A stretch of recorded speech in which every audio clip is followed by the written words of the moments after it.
I wasn't looking for an answer to that one, by the way. No, I know. But Lewis gives everyone, like, I mean, if you want to go up and say, God has changed my life and all that, I've got no problem with that. But that is truly taking it the wrong way, especially a guy who's, still arguably part of a murder investigation. Did God get him off that double murder? Exactly.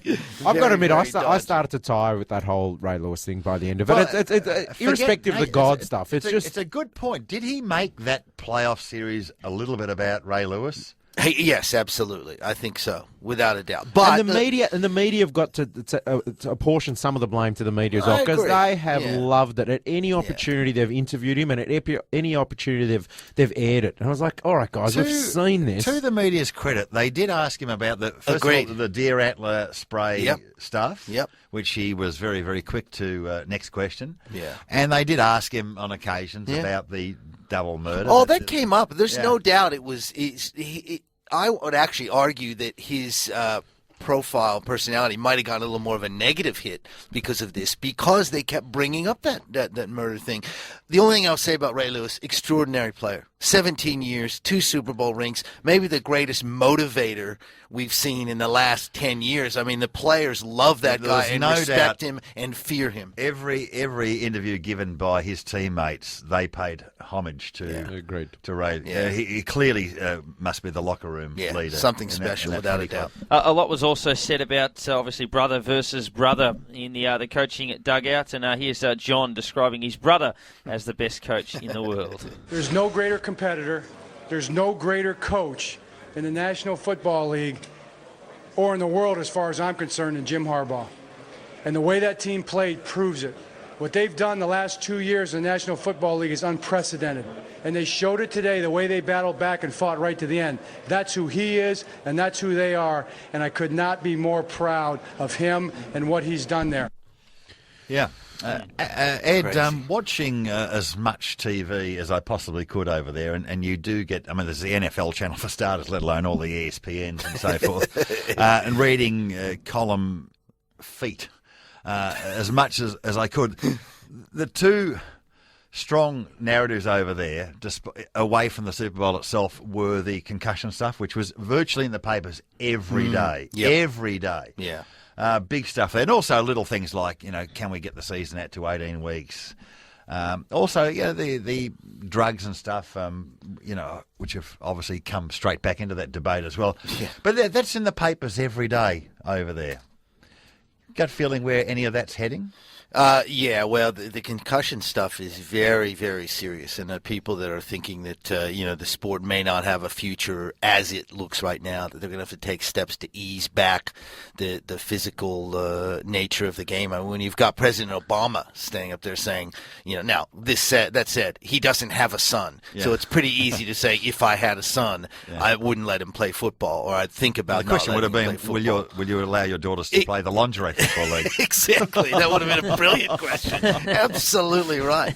But I think it's going to be more and more part of it, and more so, in my opinion, the safety and the concession thing than the performance-enhancing drugs thing. I think that's going to be not as strong an issue. The kickoff return, where I think they changed from 30 yards to 35. So they're just booting it out of the end zone. They're talking about eliminating it again. Yeah, because actually watching that return. How exciting is that? Jacoby Jones. I mean, it's the most exciting play in the game. It is. I looked up his stats. He runs 100 metres in 10. His best time is 10.2. Yeah, Dave Colbert tweeted something about how he would have made the Australian 4x4 team. He would have qualified for the London Olympics relays. But see, I've always said that. There are guys pumping gas in Fresno, seriously, that could make the Australian 4x100 relay team. I mean, it's a country full of really fast people. Actually, being there, look, it's only my pumping second gas in Fresno. Second NFL game in the flesh, but they are so fast in the flesh. I mean, you get that picture on the telly to a point.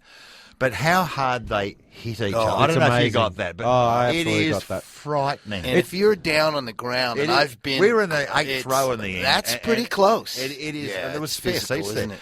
It's physical. It was frightening. And, of course, they tackle with their heads. I mean, they do go in head. As long as it's not helmet to helmet, Yeah. They do go head first. And that's the kind of thing I think in the future that you're going to see change. And we've already seen the NRL with this shoulder charge thing. I think in the NFL you're going to see real heavy legislation about hitting with the helmet and to get more into that rugby tackle. I mean, they have to start doing that. It used to be that way. I mean, now you get this bigger gear and guys are faster and stronger and they hit harder. I mean, in the old days, you can adapt. Some of the talk also over there, which is probably dismissed, and I suppose we'll dismiss it as well, was the possibility of no helmets. I've heard that come. I can't see that happening. Yeah, then it not. is rugby, or it's touch football. You get a real feel for it as well. Like, I mean, that was my first NFL game in the flesh. And so before that, you don't really appreciate how big these guys are. Like, they are enormous. And the other thing you don't appreciate is actually how small the field is. Like, the field is only 100 yards. It's a good point. It's actually a small very good point. It looks like there's these giant men on a little basketball court playing this game that you don't really get an appreciation for. And these guys, as we said, are going fast and hard at each other.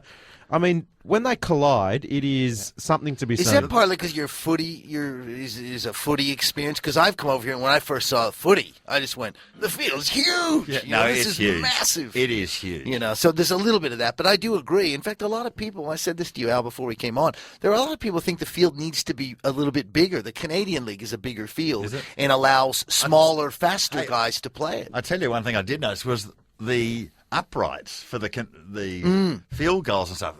That's narrow. Yeah.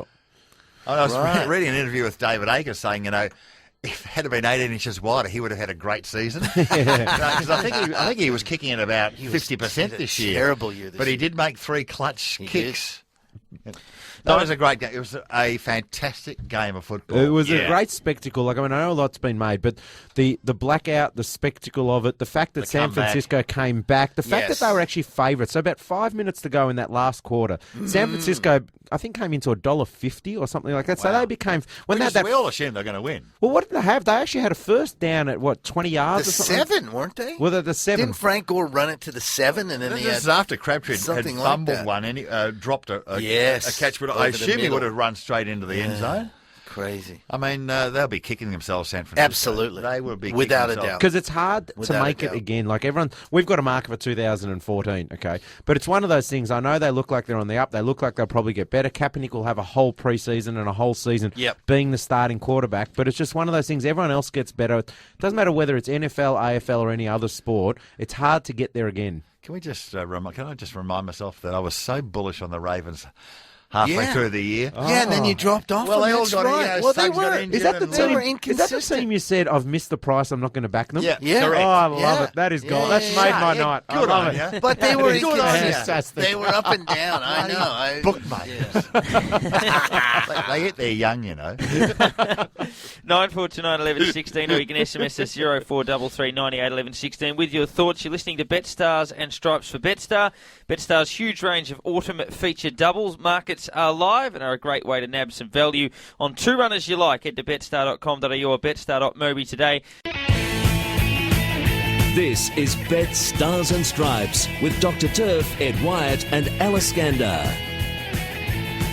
Welcome back to Betstars and Stripes, 27 minutes to 9 o'clock. As you heard earlier, on the 13th of every month this year for 2013 from here on in. Some fantastic promos at Betstars, so make sure you visit betstar.com.au and check out some of the fantastic deals that will be available on the 13th of every month. We'll be giving away an NBA Game Pass in about 10 or 15 minutes' time, Al, but we'll have a look at some of the markets. You did float the 2013-14 NFL season. The Lakers are back, are they, Al? No, the Your mob? Lakers are cast. They are absolutely They've cast. been winning games. They won games while we're away. And I'm wondering whether Ed has jumped on the cast bandwagon or not. We've been having this debate.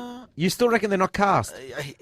They might not make the playoffs. No, look, they're going to make the playoffs. So they're not going to finish behind the Trailblazers. It's not going to happen. Gasol's out for 6 weeks. Yeah, it's a mess. It is a mess, Al, and I certainly have no belief in them. But again, you sneak in and you never know. That said, they're going to be matched up against the number 1 in the West, which is probably going to be Oklahoma City or potentially San Antonio, and I can't see them necessarily winning that. But it's the NBA, Al. You never know. Strange things happen. Well, they're out to $17, Ed, so you should get on board if you think they're going to make it. It's $17. That's the best value the Lakers have been in 20 years to win the championship. Dear, but that's true. The favourites are still Miami, as you'd expect. They are $3. Oklahoma, $4. The Clippers, $8.50, which I find amazing. Single digits, Los Angeles Clippers to win the championship. Yeah, crazy. San Antonio are $9, and then you've got a big jump out to the Bulls, $15. The Knicks have been 17 into 15 this week.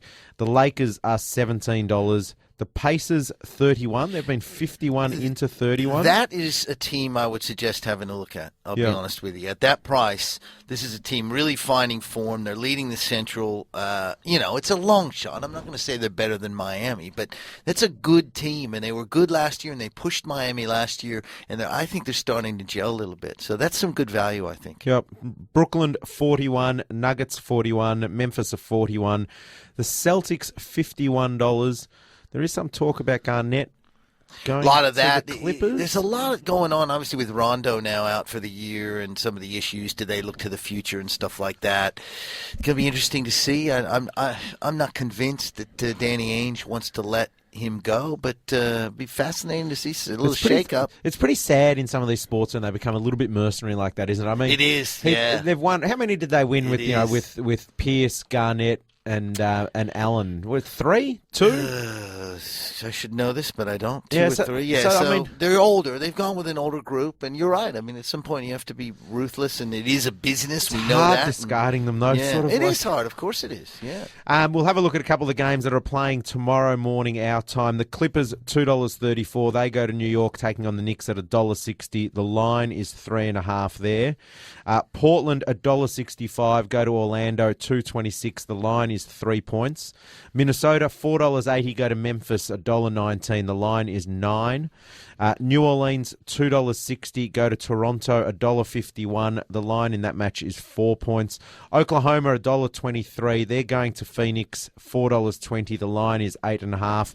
And Houston, $1.42. Go to Sacramento, $2.90. The line is 5.5 there. So a few games tomorrow morning for anyone who's interested in the NBA in terms of those markets. We'll flick across to the NHL market, which I'll touch on quickly. It's still a lottery in the NHL. Pittsburgh, $8.